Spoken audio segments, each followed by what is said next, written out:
2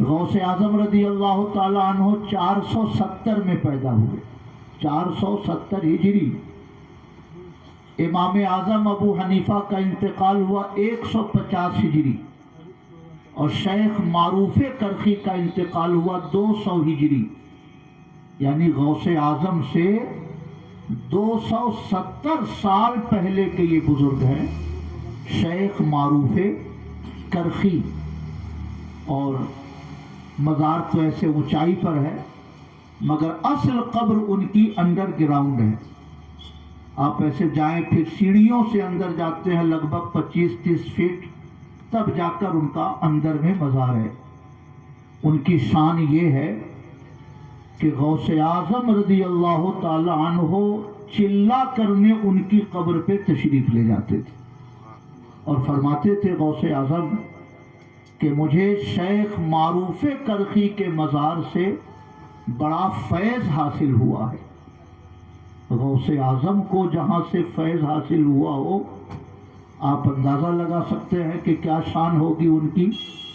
سبحان اللہ۔ جو under ground ان کی قبر ہے تو وہاں پہ وہ جگہ بنی ہوئی ہے، اوپر سے چھت ہے، انڈر گراؤنڈ شیخ معروف کرخی کا مزار ہے، اور یہ محراب نما 2 حصہ بنا ہوا ہے۔ ایک حصہ محراب کا وہ وہی ہے جس میں غوث اعظم رضی اللہ تعالیٰ عنہ چلا کے لیے تشریف لے جاتے تھے۔ پہلے یہ مجوسی تھے، آگ کی پوجا کرنے والے، آتش پرست جن کو کہتے ہیں۔ ان کے گھر کے سارے لوگ مجوسی تھے۔ ان کے والد مجوسی تھے یا کرسچن تھے؟ کرسچن تھے۔ ان کے والد ان کو لے گئے اپنے پادری کے ہاں کہ ان کو ذرا سا پڑھائیے، عیسائیت کی تعلیم ان کو دیجیے۔ تو ان کے استاذ نے پڑھانا شروع کیا کہ اللہ ثالث و ثلاثہ، 3 خداؤں میں تیسرا خدا ہے۔ اللہ تعالیٰ 3 خداؤں میں تیسرا خدا ہے۔ ایک خدا حضرت مریم، دوسرا خدا حضرت عیسیٰ مسیح، اور تیسرا خدا اللہ تعالیٰ۔ تو استاذ پڑھاتا تھا، کہو ان اللہ ثالث و ثلاثہ، اور یہ کہتے قل هو اللہ احد۔ استاد سمجھاتا تھا کہ کہو 3 خداؤں میں تیسرا خدا اللہ تعالیٰ ہے، اور یہ کہتے کہ نہیں اللہ تعالیٰ ایک ہے، 3 خدا نہیں ہے۔ تو 2-4 دن تک استاد نے سمجھانے کی کوشش کی، عیسائیوں کے عقیدے کے اعتبار سے ان کو باور کرانا چاہا کہ 3 خدا ہیں، ان میں تیسرا خدا اللہ تعالیٰ ہے، مگر حضرت معروف کرخی کی زبان سے ہمیشہ یہی نکلے کہ نہیں اللہ ایک ہے۔ تو استاد بڑا ناراض ہوا اور اس نے سخت پٹائی کی حضرت شیخ معروف کرخی کی۔ پٹائی کی وجہ سے یہ گھر چھوڑ کر بھاگ گئے۔ سمجھ رہے ہیں؟ بیٹا گھر چھوڑ کے بھاگ جائے تو کسی کو تکلیف ہو کے نہ ہو، ماں کو تکلیف تو بہت ہوتی ہے۔ تو ان کی والدہ رات دن روتی رہتی تھی کہ کاش میرا بیٹا آ جائے تو جس مذہب پر وہ ہوگا ہم بھی وہی مذہب اپنا لیں گے۔ کئی سال کے بعد حضرت معروف کرخی وہاں سے بھاگ کر موسیٰ کاظم، امام موسیٰ کاظم رضی اللہ تعالی عنہ کے بیٹے امام علی رضا کی خدمت میں پہنچے، ان کے گھر کی دربانی کرنے لگے، ان کے ہاتھوں پہ کلمہ طیبہ پڑھا، ولایت کے مقامات طے کیے۔ ایک زمانے کے بعد جب گھر لوٹے تو ماں نے کہا بیٹا کس دھرم پہ ہو تم؟ تو حضرت معروف کرخی نے کہا کہ میں مذہب اسلام پر ہوں۔ تو ماں نے بھی کہا اشہد ان لا الہ الا اللہ واشہد ان محمد رسول اللہ۔ ماں نے جب کلمہ پڑھ لیا تو والد نے بھی پڑھ لیا، سارے گھر کے لوگ کلمہ پڑھ کر مسلمان ہو گئے، اور اس طرح اللہ پاک نے شیخ معروف کرخی کی برکت سے ان کے پورے گھر کو اسلام کی دولت سے مالا مال فرمایا۔ سبحان اللہ۔ اور اتنی